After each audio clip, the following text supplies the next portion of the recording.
It's Thursday, February 6th, and from WBHM News, I'm Richard Banks with today's top stories.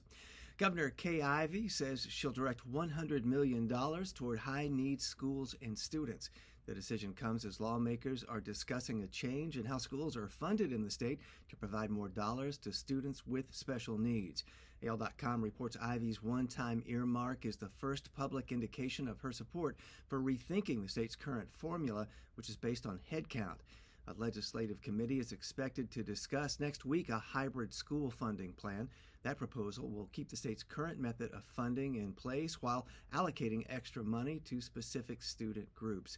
The governor's proposed education budget for the upcoming year is $10 billion. Alabama is planning to carry out its fourth execution with nitrogen gas. Demetrius Frazier is scheduled to be executed tonight at a South Alabama prison. Frazier was convicted of killing 41-year-old Pauline Brown in 1991. Prosecutors said Frazier raped and shot her after breaking into her Birmingham apartment. Frazier has had no pending court appeals in the hours leading up to his execution. A federal judge last week rejected a request to block that execution. Alabama became the first state to carry out the death penalty with nitrogen gas when 3 inmates were put to death using the method last year. And a fix could be in the works to finally get medical cannabis to patients in Alabama. The rollout of the program has been stalled for almost 2 years due to multiple lawsuits filed by businesses that did not receive licenses from the Alabama Medical Cannabis Commission to grow, process, and distribute the drug.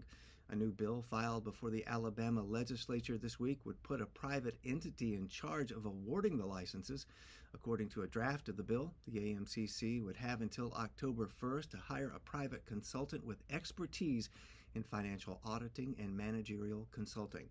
A spokesperson for the AMCC tells WBHM the commission is reviewing the bill but is supportive of measures that would expedite availability of medical cannabis to patients.